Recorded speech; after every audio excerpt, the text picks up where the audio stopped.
Hello guys, this is Arya Verma. Welcome to the platform of MBT, the platform of the student, by the student and for the student. इसी platform में आपको मिलने वाले हैं quality video lectures, multi colour notes, personal doubt mentorship, सब कुछ बिल्कुल free में। और ये जो नोट्स आप देख रहे हो ना, ये भी आपको मिल जाएंगे आपका डिस्क्रिप्शन बॉक्स में, तो इसका कृपया करके प्रिंट आउट निकाल लेना, ठीक है, ताकि आपको पढ़ने में आसानी हो। ठीक है, चलिए शुरू करते हैं।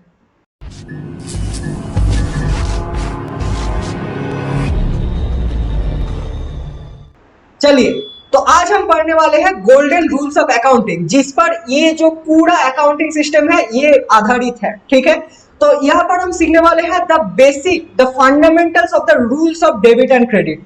क्या है ये चीज हम समझने वाले हैं। ठीक है, पहले हम देख लेते हैं कि अकाउंट क्या है। ठीक है, मैंने फर्स्ट वीडियो पे बोला था कि अकाउंट क्या है। अकाउंट एक ऐसा जगह है जहां पर आप सिमिलर ट्रांजैक्शंस को रिकॉर्ड करते हो। सिमिलर ट्रांजैक्शंस आपने देखे होंगे अपने या फिर आपका पेरेंट्स के बैंक अकाउंट होते हैं, तो बैंक अकाउंट में ऐसा लिखा होता है कि आपका जो बैलेंस है वो है, मान लीजिए 10,000 रुपए, फिर आपने डिपॉजिट किया, ठीक है, मान के चलिए 2,000 रुपए, फिर विदड्रॉ किया 3,000 रुपए, ठीक है, माइनस को हम ब्रैकेट में लिखते हैं, और फिर आपका इंटरेस्ट जो है वो आपका क्रेडिट हुआ है, तो फिर वो आ गया आपका मान के चलिए 1,000 रुपए। तो अल्टीमेटली आ रहा है कितना, 10,000 रुपए बैलेंस आ रहा है। तो ये जो पर्टिकुलर ट्रांजैक्शंस है रिलेटिंग टू बैंक, ये एक ही जगह पर रिकॉर्ड होते हैं। ठीक है, एक ही जगह पर रिकॉर्ड होते हैं, यहाँ पर आपका प्लस माइनस करके निकाल के आते हैं एक बैलेंस आपका।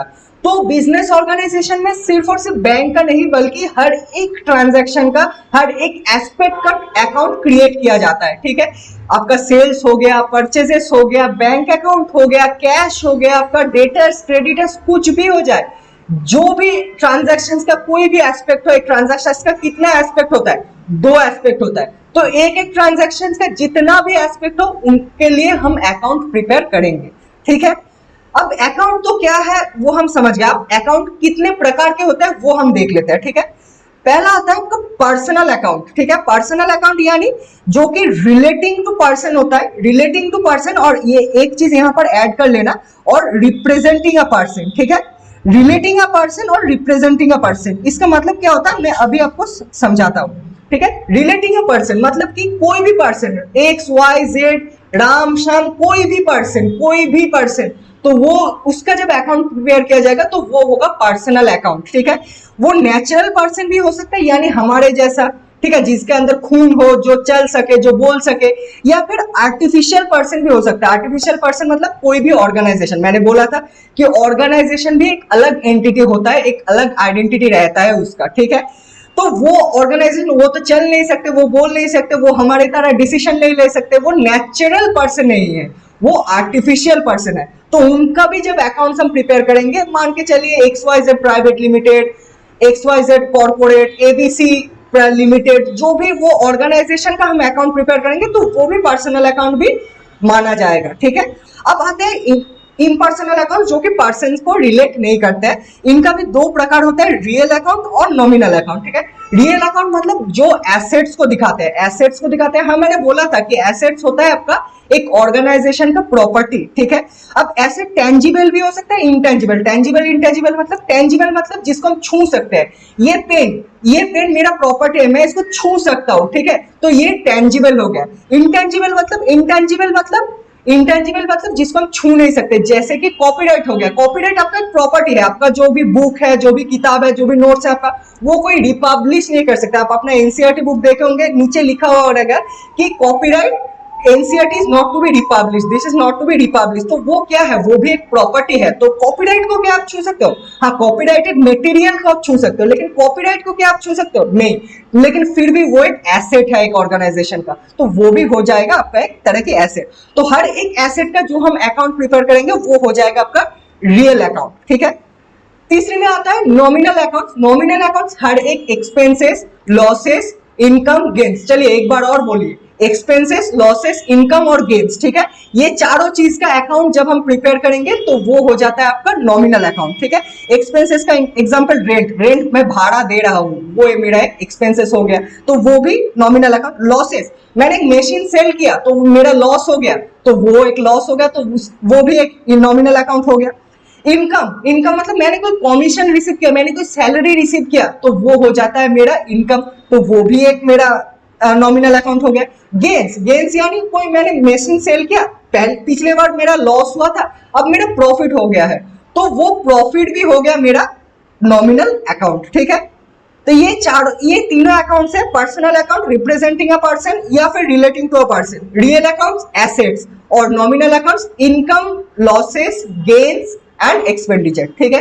अब हम आते हैं कि हम किसको डेबिट और क्रेडिट, जो फंडामेंटल रूल है वो हम समझने वाले हैं, ठीक है। एक एक ट्रांजैक्शन एक छोटे एग्जांपल्स के तौर पे हम समझने वाले हैं, ठीक है। चलिए, गोल्डन रूल्स ऑफ अकाउंटिंग, ठीक है।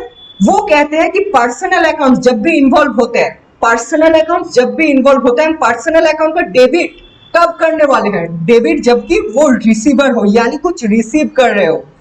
क्रेडिट कब? क्रेडिट जो गिवर यानी रिसीवर। मैंने पर्सनल अकाउंट क्या बोला था? मैंने पर्सनल अकाउंट बोला था कि कोई भी पर्सन, ठीक है ना। तो डेबिट कब होगा? जब मैं कुछ रिसीव कर रहा हूं। क्रेडिट कब होगा? जब मैं कुछ दे रहा हूं, ठीक है। एक एग्जांपल लेते हैं, मानिए राम ने शाम को 100 रुपए पे किया। राम ने किसको दिया? शाम को दिया। तो राम इज द गिवर और शाम इज द रिसीवर, ठीक है। कितना रुपए दिया? 100 रुपए। तो डेबिट कौन सा अकाउंट डेबिट होगा? राम अकाउंट डेबिट होगा या फिर श्याम अकाउंट डेबिट होगा? कैसे पता चलेगा? रिसीवर कौन है? रिसीवर है श्याम, ठीक है। और रिसीवर का अकाउंट हम डेबिट करते हैं या क्रेडिट करते हैं? देख लीजिए, यहां पर हम डेबिट करते हैं, ठीक है। तो ये होगा श्याम अकाउंट डेबिट। और क्रेडिट, राम कौन है? राम गिवर है, यानी वो दे रहे हैं, तो वो जो दे रहे हैं हम उसका अकाउंट क्या करेंगे? हम क्रेडिट करेंगे, क्योंकि क्रेडिट द गिवर, ठीक है। तो हम उसका अकाउंट क्रेडिट करेंगे, जो राम अकाउंट है उसको हम क्रेडिट करेंगे, ठीक है। अब आते हैं रियल अकाउंट पे। रियल अकाउंट यानी assets related account. Asset related account कब डेबिट होता है? जब कुछ आता है तब हम उसको डेबिट करने वाले हैं, और जब कुछ जाता है तो हम उसको क्रेडिट करने वाले हैं। एग्जाम्पल देख लेते हैं फटाक से। मैंने मशीनरी खरीदा, मैं एक मशीन खरीदा 1000 रुपए से, मैंने एक मशीन खरीदा कैश देकर। तो ये जो मशीनरी है ये भी एक मेरा एसेट है, ये जो कैश है ये भी एक मेरा एसेट है। अब क्या आ रहा है मेरे पास? मेरे पास आ रहा है मशीनरी, तो मशीनरी अकाउंट डेबिट होगा। क्यों होगा? क्योंकि वो आ रहा है, और मैंने क्या बोला था कि व्हाट कम्स इन डेबिट, ठीक है। और व्हाट गोज आउट क्रेडिट, जा क्या रहा है मेरे से? मेरे से कैश जा रहा है, पैसा जा रहा है, तो कैश अकाउंट क्या होगा? क्रेडिट होगा, ठीक है। तो कैश अकाउंट क्रेडिट होगा, ठीक है। Machinery account debit, cash account credit. अब आता है तीसरी टाइप ऑफ अकाउंट पे, नॉमिनल अकाउंट। नॉमिनल अकाउंट यानी हर एक अकाउंट जो कि एक्सपेंसेस, लॉसेस, इनकम और गेन से डील करता है। तो वो बोलता है कि हम एक को डेबिट करेंगे, नॉमिनल अकाउंट को डेबिट करेंगे जबकि वो एक्सपेंसेस और लॉसेस हो, ठीक है। एक्सपेंसेस और लॉसेस कोई भी हो जाए तो हम उसको डेबिट करेंगे। और क्रेडिट कब करने वाले हैं? क्रेडिट हम तभी करेंगे जब वो इनकम और गेन्स हो, ठीक है। एक एग्जांपल फिर से हम देख लेते हैं। मैंने कुछ सामान खरीदा, मैंने परचेज किया, ठीक है। परचेज किया, परचेज मेरा एक्सपेंस है कि इनकम? एक्सपेंस है कि इनकम? मैं पैसा दे रहा हूं तो वो मेरा एक्सपेंस हो गया, ठीक है।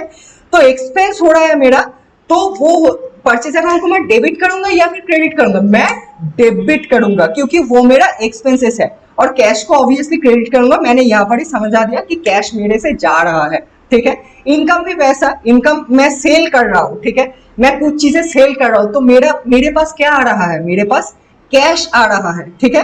मेरे पास कैश आ रहा है, और क्या जा रहा है? सामान जा रहा है। लेकिन सेल्स जो चीज है, सेल्स क्या है? सेल्स मेरा एक इनकम है, तो इनकम को क्या करने वाले हैं? हम क्रेडिट करेंगे। तो कौन सा अकाउंट क्रेडिट होगा? सेल्स अकाउंट क्रेडिट होंगे, ठीक है। समझ में आ गया? ये तीनों जो अकाउंट्स है, इसका जो तीनों रिलेटिंग रूल्स है मैंने आपको बता दिया। एक बार फिर से मैं रिपीट कर दे रहा हूं। पर्सनल अकाउंट में क्या होता है? Debit receiver, credit the giver. Real account में क्या होता है? What comes in debit, what goes out credit. और नॉमिनल अकाउंट में क्या होता है? एक्सपेंसेस और लॉसेस को हम डेबिट करते हैं और इनकम और गेन्स को हम क्रेडिट करते हैं, ठीक है। अब एक एक थोड़ा हम एग्जांपल्स को देखेंगे और फिर इस वीडियो को हम खत्म करेंगे, ठीक है। देख लेते हैं हम एक एक एग्जांपल को, ठीक है। पहला एग्जांपल है परचेज गुड्स वर्थ ₹500। तो कौन सा अकाउंट्स इन्वॉल्व है? दो अकाउंट्स हमेशा मिनिमम दो अकाउंट्स इन्वॉल्व होने वाले हैं, ठीक है। फर्स्ट इज परचेज अकाउंट, ठीक है। सेकेंड इज पैसा दे रहा हूं तो कैश अकाउंट, ठीक है। अब नेचर क्या है, परचेज अकाउंट कौन सी नेचर की है, एक्सपेंस है, तो वो नॉमिनल अकाउंट है, ठीक है, नॉमिनल। कैश अकाउंट एसेट, तो वो हो जाता है रियल अकाउंट। डेबिट होगा, कौन सा डेबिट होगा, कौन सा क्रेडिट होगा, परचेज अकाउंट डेबिट होने वाला है। क्यों डेबिट होने वाला है, परचेज अकाउंट डेबिट क्यों होने वाला है, क्योंकि वो एक एक्सपेंसेस है ना, ठीक है।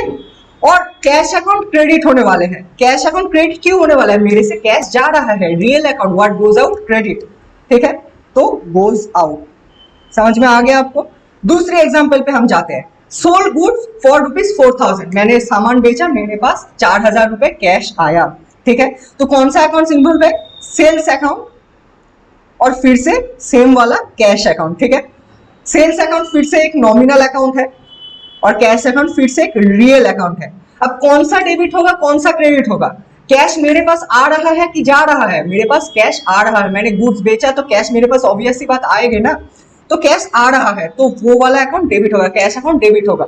और सेल्स अकाउंट नॉमिनल अकाउंट, ये मेरा इनकम है कि एक्सपेंसेस है, ऑब्वियसली मेरा इनकम है, ये मेरा इनकम जनरेट कर रहा है, तो वो क्रेडिट हो जाएगा। क्यों क्रेडिट होगा, क्योंकि ये इनकम है। क्यों डेबिट होगा, क्योंकि ये मेरे पास आ रहा है, इनकमिंग व्हाट कम्स इन, ठीक है, समझ में आ गया। तीसरे पे आते हैं रिसीव 2000 एज कमीशन, तो अकाउंट्स इन्वॉल्व कमीशन अकाउंट और क्या अकाउंट, कैश अकाउंट, ठीक है। अब फिर से कमीशन रिसीव हो रहा है, यानी कैश मेरे पास आ रहा है, तो कैश रियल अकाउंट जो कि है मेरे पास आ रहा है, तो ऑब्वियस सी बात डेबिट होगा, क्योंकि again same reason comes in. Commission account एक इनकम है, नॉमिनल अकाउंट है, एक इनकम है, तो वो क्या होगा, वो क्रेडिट होंगे। क्यों क्यों क्यों भाई, ये इनकम है, ठीक है। इसी तरह से हम चार और ट्रांजैक्शंस को देखने वाले हैं। पेड 2000 एज रेंट, तो दोनों अकाउंट्स कौन सा अकाउंट्स इन्वॉल्व है, रेंट अकाउंट और कैश अकाउंट। रेंट अकाउंट फिर से हो जा रहा है nominal account, cash account real account, ठीक है। अब रेंट मैं दे रहा हूं, मेरे से कैश बाहर जा रहा है, रेंट क्या है, रेंट एक तरह की एक्सपेंडिचर है, तो एक्सपेंडिचर ऑब्वियसली डेबिट होंगे, ठीक है। और कैश मेरे से जा रहा है यानी गोज आउट, तो वो क्या होगा, रियल अकाउंट के तौर पे रूल्स के मुताबिक क्रेडिट होंगे, ठीक है। Sold goods what ₹1500 on credit, credit पे, यानी मैं उनसे पैसा नहीं लिया, बल्कि मैं उससे प्रॉमिस लिया कि हाँ मैं तुझसे वापस ले लूंगा, जो पैसा है तुझसे उधारी वो मैं वापस ले लूंगा, ठीक है। तो मुझसे पैसा मिलने तो वाला है लेकिन बाद में मिलेगा, तो वो हो जा रहा है मेरा डेटर होगा, क्योंकि वो मुझसे उधारी ले रहा है, मेरा फुल हक है कि बाद में ऑन अ फ्यूचर डेट मैं उसे पैसा जो है वो मैं वसूल कर लूं, ठीक है। तो वो वाला चीज जो 1,500 रुपए, ठीक है, ये वाला चीज मैं बाद में कभी उससे रिटर्न कर लूंगा, ठीक है। तो मेरा कौन सा अकाउंट इन्वॉल्व है यहाँ पर, सेल्स अकाउंट तो इन्वॉल्व है, और दूसरा है डेटर अकाउंट। डेटर यानी जो मेरे से उधार लिया है।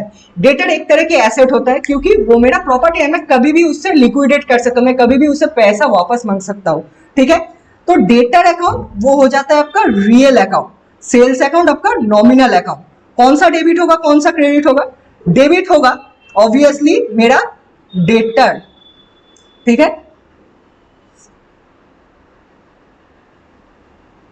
और डेटर क्यों होगा, क्योंकि मेरे पास आ रहा है, जो एसेट्स है मेरे पास आ रहा है, कम्स इन। और क्रेडिट ये वाला जो सेल्स अकाउंट है ये क्रेडिट क्यों होगा, क्योंकि ये मेरा इनकम है, ऑब्वियस सी बात है। सिमिलरली परचेज भी आप कर लेना इसी तरह से, ठीक है। परचेज ऑब्वियसली यहाँ पर क्रेडिटर्स अकाउंट होने वाले हैं और परचेज अकाउंट होने वाले हैं। परचेज अकाउंट जो कि एक एक्सपेंडिचर है तो वो डेबिट होने वाले हैं, और क्रेडिटर मेरा लायबिलिटी है, ठीक है, क्रेडिटर मेरा लायबिलिटी है, तो मैं हमेशा उसको क्रेडिट करूंगा, ठीक है। Purchase account debit, creditor account credit, ठीक है। और विथड्रू, लास्ट में आता है withdrew cash for house hold purposes, मैंने मेरा जो बिजनेस है मैं वहां से कैश मैंने विथड्रॉ किया, तो कौन सा अकाउंट इन्वॉल्व है यहाँ पर, ड्रॉइंग्स अकाउंट और कैश अकाउंट, ठीक है। Drawings account, cash account. अब यहाँ पर कैश मैं निकाल रहा हूं, मेरा बिजनेस ऑर्गेनाइजेशन से कैश जो है वो बाहर निकल रहा है, ठीक है, व्हाट गोज आउट, ठीक है, तो वो हो जाता है आपका क्रेडिट, गोज आउट। तो ऑब्वियसली बात, एक अकाउंट जब क्रेडिट हो रहा है तो दूसरा ऑब्वियसली डेबिट ही होंगे ना। अब जब वहां पर लॉजिक नहीं लगा सकते तो ऐसा आप लॉजिक लगा लेंगे कि जब एक अकाउंट क्रेडिट हो रहा है तो अब दूसरा अकाउंट डेबिट, ऑब्वियसली डेबिट होंगे, ठीक है। तो ये वाला चीज डेबिट होंगे। ठीक है, समझ में आ गया। अब ये जो पूरा तीनों में गोल्डन रूल्स बताया मैंने, पर्सनल अकाउंट, नॉमिनल अकाउंट और रियल अकाउंट पे, ये मॉडर्न रूल्स ऑफ अकाउंटेंसी इसको सम अप कर लेता है। ठीक है, पूरी तरह से सम अप कर लेता है इसको। ठीक है, क्या कहते हैं कि हम उस अकाउंट्स को डेबिट करेंगे जहां पर एसेट्स इंक्रीज होंगे, जहां पर लायबिलिटीज डिक्रीज होंगे और एक्सपेंसेस या लॉसेस बढ़ेंगे और इनकम और गेन घटेंगे। ठीक है, और क्रेडिट एसेट्स जहां पर माइनस होंगे, एसेट्स घट जा रहा है, व्हाट गोज आउट, तो क्रेडिट ही करेंगे। मॉडर्न रूल बेसिकली इसको सम अप कर दे रहा है, मतलब इसको थोड़ा मतलब सिंप्लीफाई कर दे रहा है। ठीक है, और क्रेडिट कब होंगे, लायबिलिटीज जब प्लस, यहाँ पर प्लस लिख देना। ठीक है, जब लायबिलिटी बढ़ेगा तभी ऑब्वियसली आपका क्रेडिट होंगे। ठीक है, और एक्सपेंसेस और लॉसेस जब माइनस होंगे और इनकम और गेन्स जब प्लस होंगे। ठीक है, समझ में आ गया। तो इसी के साथ हम इस वीडियो को एंड करते हैं यहीं पे। आई होप आपको सब समझ में आ गया होंगे। ये जो नोट्स है ये आपको डिस्क्रिप्शन बॉक्स में मिल जाएंगे, ये आप जरूर डाउनलोड कर लेना। Bye bye till then, thank you, take care.